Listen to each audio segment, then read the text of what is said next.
This is the tale of the Dyatlov Pass incident, a story so chilling and mystifying it beckons us down a path few dare tread, only to leave us questioning whether some truths are better left buried in the snow.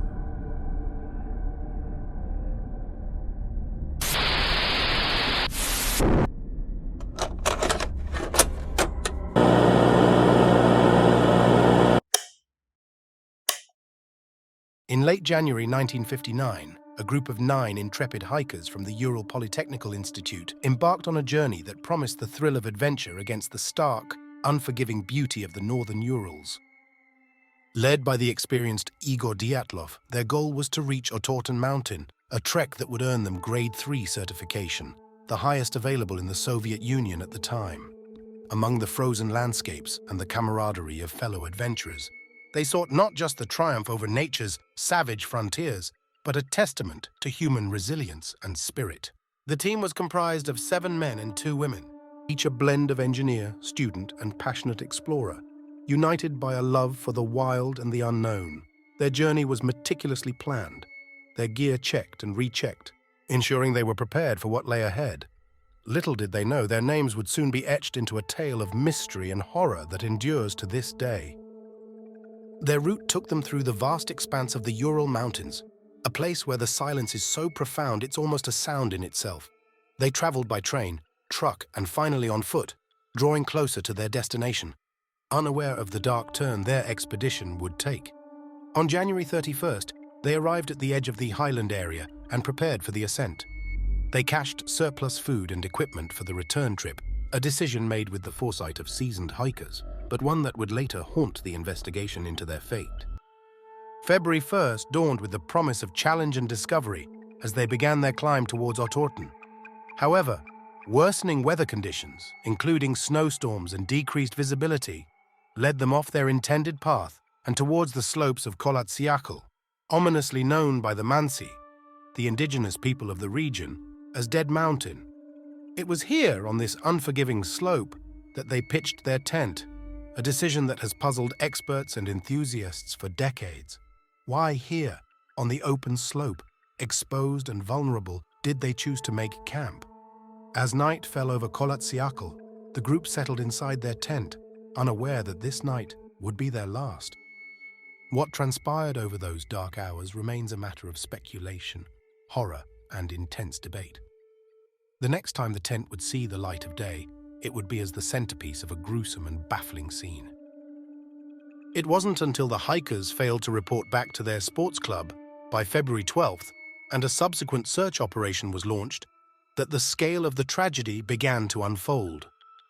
The search party, made up of volunteers, soldiers, and eventually investigators, uncovered a scene that defied explanation.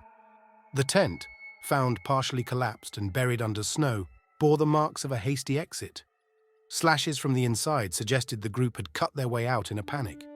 Around the campsite, investigators found footprints leading down towards the edge of the woods, but the tracks were oddly underdressed for the severe cold, suggesting a sudden and desperate flight into the freezing night.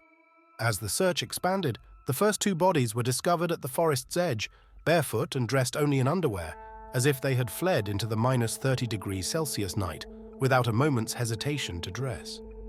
Near them, the remnants of a makeshift fire told a silent tale of their final moments, a desperate attempt to ward off the cold that would ultimately claim their lives. 3 more bodies were found at intervals leading back towards the tent, their positions suggesting a futile attempt to return to their shelter against the overwhelming forces of nature. The discovery deepened the mystery, painting a picture of chaos and desperation that left more questions than answers. What led these experienced hikers to flee into the night? What horror or force compelled such a desperate act? Find out in Part 2. If you're a fan of dark and mysterious stories, then like and subscribe so you don't miss out on the next one. As the search continued, the final 4 hikers were discovered months later, buried beneath 4 meters of snow in a nearby ravine. Unlike their companions found earlier, these bodies told a different, even more perplexing tale.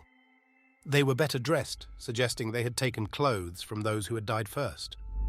The injuries sustained by this group were catastrophic and bizarre. Crushing chest injuries akin to a car crash, a skull fracture, and most hauntingly, one of the hikers was found missing her tongue and eyes, leading to rampant speculation and horror-stricken theories about their last moments. The investigation into the deaths of the Dyatlov Pass hikers was fraught with inconsistencies and mysteries. Autopsies revealed no signs of struggle or external wounds on the hikers with fatal internal injuries, suggesting a force of overwhelming power, yet leaving no external marks. This paradoxical evidence led to a multitude of theories, ranging from an avalanche to infrasound-induced panic, from military experiments to hostile encounters with unknown entities.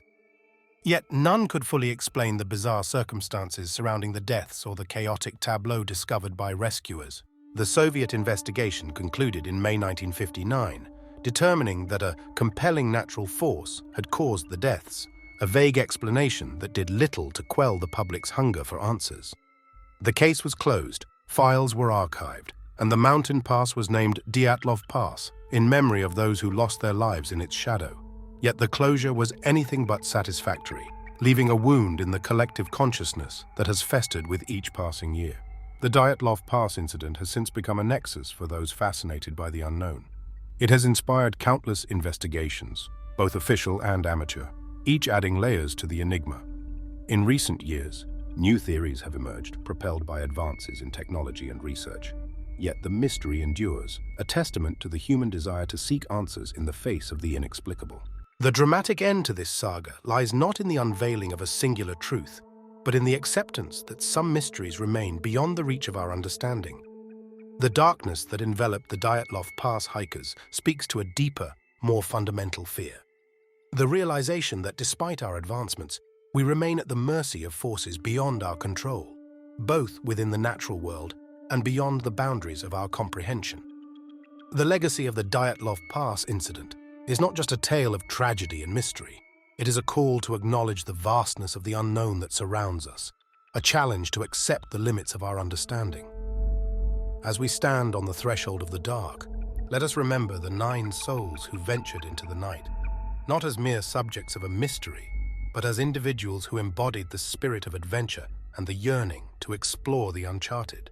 In the end, the story of the Dyatlov Pass compels us to look deeper, to question, and ultimately to recognize that some mysteries, like the cold embrace of the Ural Mountains, are eternal, forever whispering secrets into the howling wind, secrets that are felt rather than heard, understood not through words, but through the silent acknowledgement of our place in the vast, unknowable universe.